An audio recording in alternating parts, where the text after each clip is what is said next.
From the rain-soaked streets of a city that keeps its books in the dark, Calloway Bay Radio presents Endless Noir. Tonight, the match nobody struck.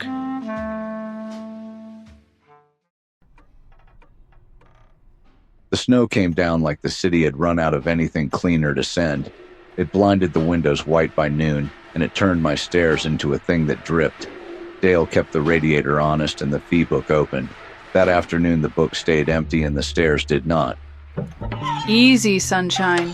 She walked up 3 flights to see you, not the coat rack. Wet shoes, no umbrella, no card. She gave me a name and nothing to put after it. Mrs. Aldous. Her husband tends the boiler over on Quarrel Street. Tended. They took him this morning. The building on Quarrel went up in the night. 3 families out in the snow, and old Mr. Petrie's in the hospital with his lungs full of it. The fire marshal already wrote it down. Faulty boiler. My Sam's boiler. Marshals write faulty boiler the way the coroner writes natural causes. It's the shortest word that closes the file. What is it you think I can do that a signed report can't undo, Mrs. Aldous? Prove he didn't. I know boilers, mister. I brought him his supper down that cellar for 6 years. There was never a lamp down there, never a can, nothing to burn but coal. And last night, that cellar smelled of kerosene. It's still in my nose. I can't stop smelling it. An accident doesn't come in a can. She hasn't got a retainer, and I already know you're not going to ask her for one. That's the 3rd door you've opened for nothing this winter. A town learns fast which door is free, and the ones who come through it last aren't always carrying wet shoes and the truth. Put her by the radiator and get her shoes off the floor, Dale. Frankie would have known who buys kerosene on Quarrel Street and never owned a lamp. Frankie's not answering the phone anymore, so I guess I'll have to go smell the cellar myself. She had no angle, and in this city that's the rarest thing a doorway ever offers up. A woman who's exactly what she says she is. She couldn't pay me, and she couldn't stop smelling it. Faulty boiler doesn't come in a can. Somebody carried that can down those stairs, and somebody wanted a man who tends the fire to hang for the one he didn't set.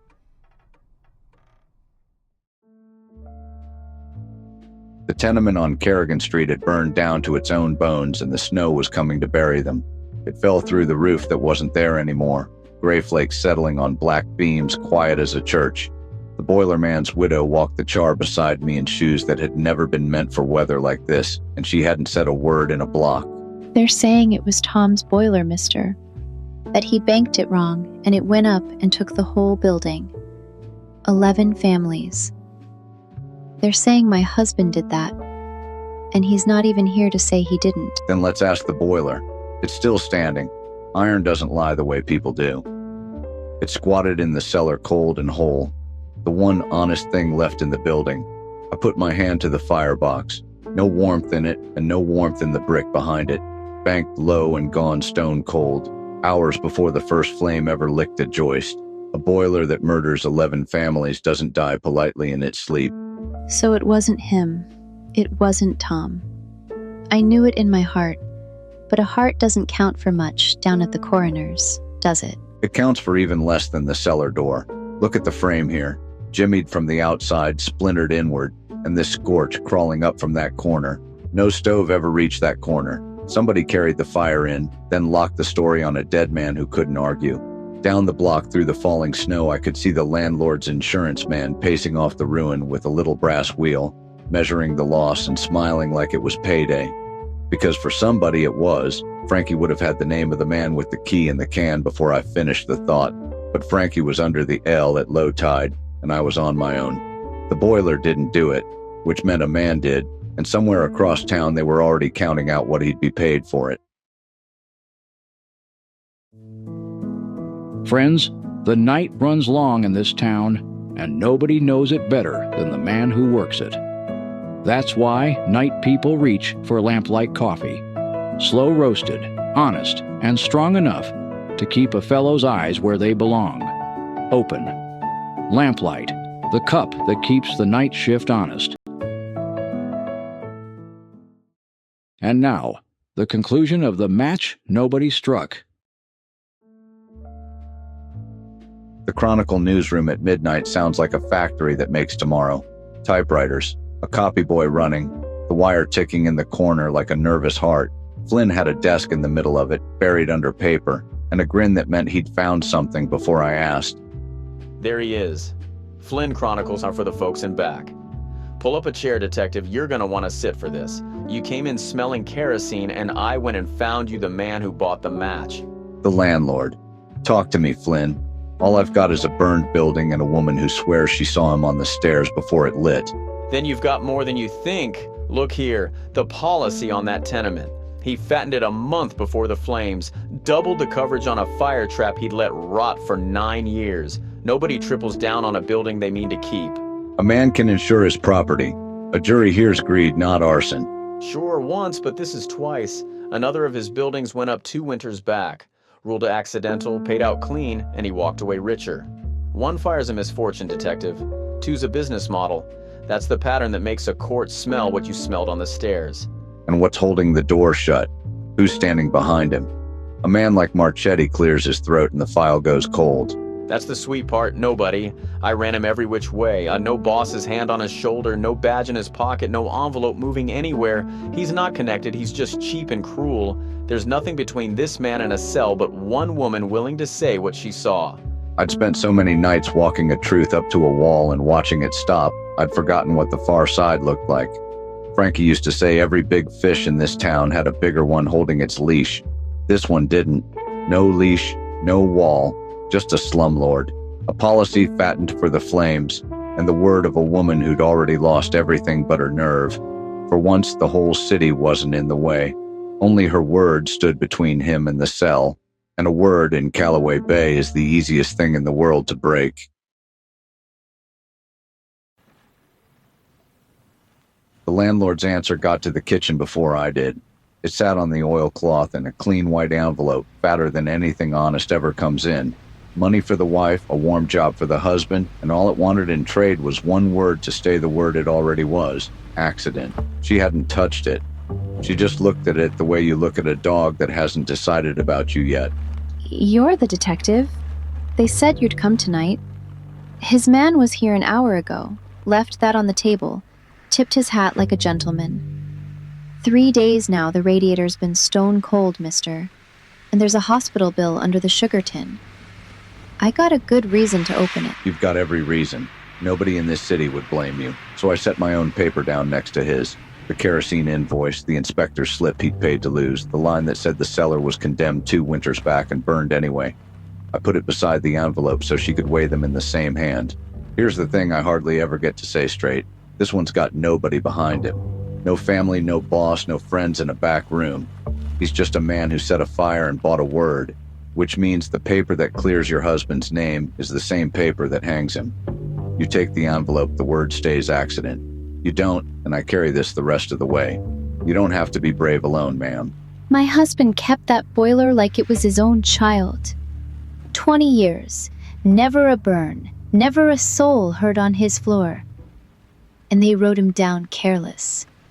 Careless. She stood there a long moment with the rain on the glass and the cold radiator ticking like something trying to remember how to be warm.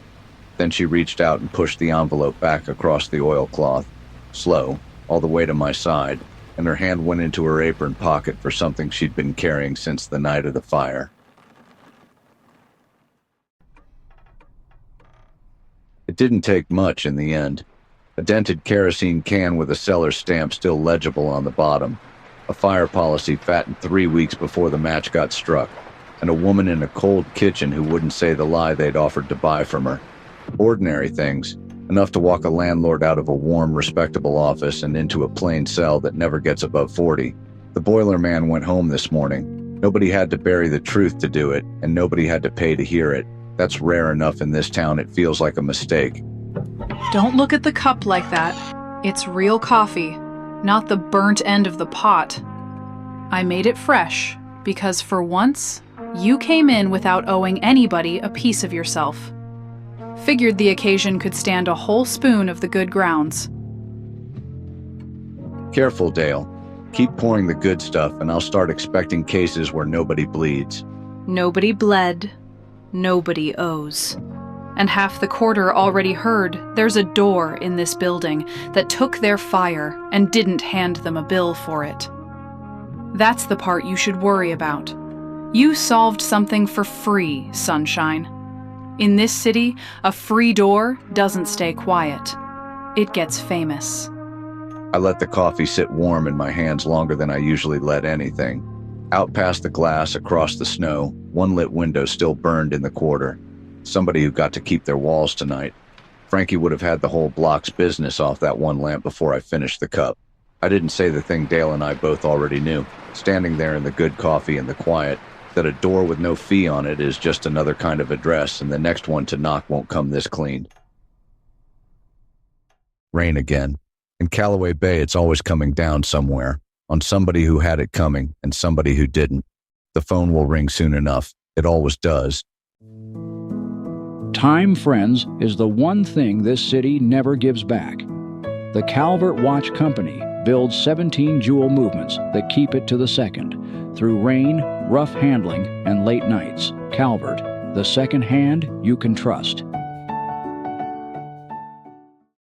And now our second feature, the open door. Somewhere back in November, I stopped turning the key in that door. Told myself it was a small grace. An open office in a hard winter. 3 strangers already come through it for nothing since the first snow, and no bill made out to any of them. What I didn't figure was how fast word of a free thing travels a waterfront. A door that costs nothing gets a reputation, and a reputation in this town is just an address somebody hasn't used yet. Are you... They said this was the office. The man who helps a body for nothing. Down on the docks, everybody says it. I'm sorry, I don't have money. I wouldn't have come if I had any place with money left to go. Sit down before you shake apart. No money's the going rate lately. What's your name? And whose trouble did you drag up my stairs? Cora. It's my brother, Eddie. He got in deep with the wrong men over money he can't pay. And now there's fellas asking after him. The kind that break a man to make a point. He's gone to ground.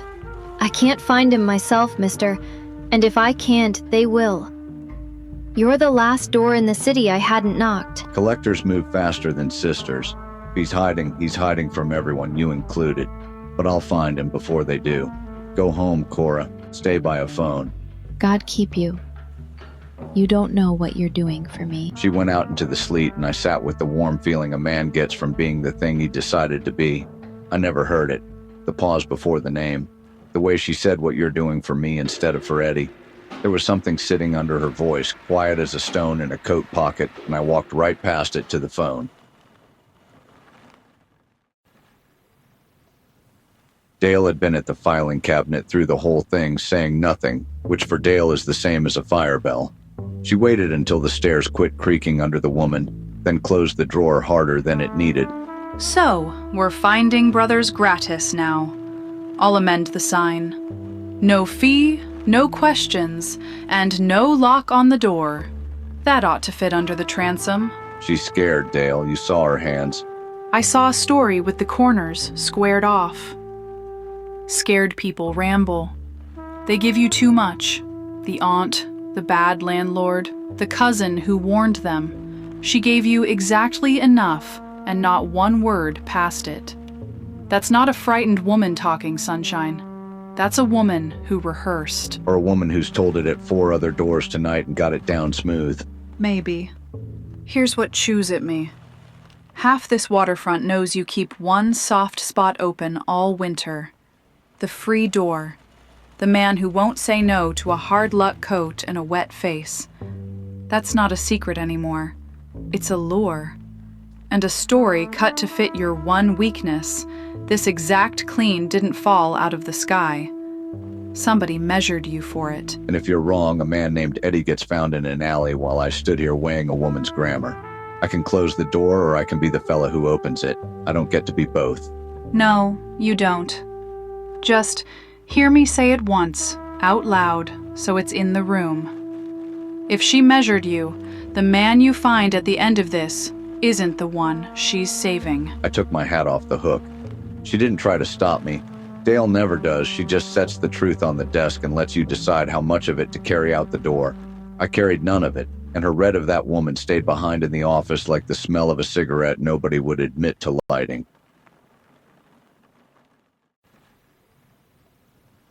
Finding a man who doesn't want finding takes somebody who reads the paper trail for a living. So I bought Flynn, the Chronicle man, a bad cup of coffee and turned him loose on the name. He worked the morgue clippings and the dock labor rolls, and he had it inside of 2 hours. Flynn Chronicle Shinjuyo, and I earned that coffee, so listen. Eddie Roan, 3 lines in the morgue file, did 18 months upstate, paroled in the spring, then signed onto the pier gangs under his own name like a man who wants to be countable again. He's rooming at a flop off Wharf Street, top floor back. Roan, R-O-A-N, that's the whole file. An ex-con going straight so hard he signs the register. Thanks, Flynn. Go file something before it's tomorrow's news. Flynn went back to his deadline, and I climbed 4 flights to a door with the paint gone gray. The man who opened it had a dockhand shoulders and a hunted man's eyes, and he stood the way a fella stands when every knock all winter has meant the men he owes. Easy, Roan. I'm not the men you're waiting on. Your sister sent me. Cora. She's been to every door in the city looking for you. You can stand down now. Somebody in your corner finally paid off. The color went out of him like tide off the flats. When he found his voice, it came out flat and scared and true. He said, "Mister, I don't have a sister. Never did. There's no Cora. There's nobody looking for me who means me any good. Whoever sent you here, they told you a story. The floor didn't fall. It just tilted slow, the way a deck does when you've already shipped the water and only now feel the list. No sister." And she'd walked into my office knowing the one thing only the men hunting him could know, where a frightened man goes to disappear. I hadn't been hired to find Eddie Roan. I'd been the bloodhound, and I'd already run the fox to his hole and pointed. A man can hide most things, friends, but never a cheap hat. The Meridian Hat Company has blocked fine felt for gentlemen since 1908. Rainproof, wind steady, and shaped to keep your business under the brim where it belongs. Meridian, the hat that keeps its shape and yours. And now, the conclusion of the open door. I went back the way I'd come, taking the stairs 3 at a time, and I already knew from the quiet what the quiet meant. A door standing open that had been shut. A room worked over fast and left. Whoever the collectors were, they'd had the address I dug up an hour ahead of my second thoughts. And halfway down, sitting on the landing with her back to the wall, was Cora. No coat now. No story left in her at all. Don't come down here looking at me like that. They've already got him. It's done. You can't run up those stairs and make it not have happened. So don't. There's no brother, Cora. There's no you and Eddie. So say the rest of it plain while I've still got the stomach to hear it. I owed the same shark he did. You understand? The same book. The same men. And the marker like mine, they don't take money on it. I didn't have money. They take a name, a room, a where. Eddie's whole, for my whole debt, clean. That was the price they set. And you couldn't find him, so you found the one door in Calloway Bay that would find him for a wet coat and a sad face. You spent me. You were the cheapest thing in the city, mister. A man who'd do the finding for nothing but the feeling of it. God help me. That's exactly why I picked you. I'm free now. I've never been so free and so sick in the same hour in my life. She got up and went down past me and out into the sleet, walking clean and hating every clean step of it. Her marker torn up and Eddie Roan's back the paper it was torn on. I stood on that landing a long time. The free door had done just what it promised. It found a man for nothing, and it was the pen that signed him over.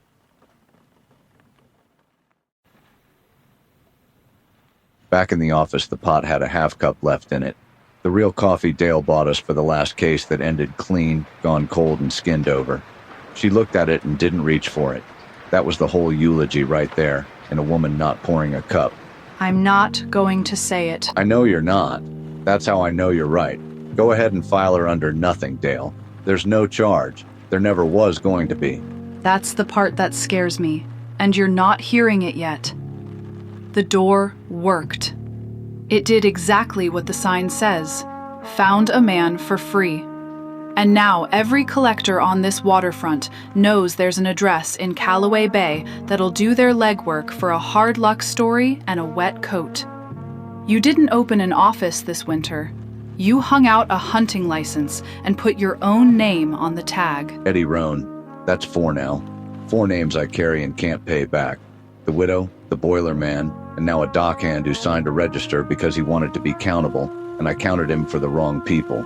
So lock it. Tonight. I'll turn the key myself, and we sleep easier, and no ghost walks up those stairs tomorrow. And then I'm the man who used to open his door. That's the one thing this winter hasn't taken off me yet, Dale. I close it to save the next Eddie, and I've closed it on the only fella I've got left to be. We put on our coats and left it unlocked, the way I always leave it now, knowing better and doing it anyway. Somewhere out in the sleet, the next knock was already walking toward that address with a story cut to fit me. I couldn't shut the door without shutting the man, and I'd spent the whole cold season trying to stay him. So I left it open, and I let the rain have the last word, the way it always does in this town. The books never balance in Calloway Bay, Sunshine. We just keep them anyway. Good night. Next week, The Interested Party.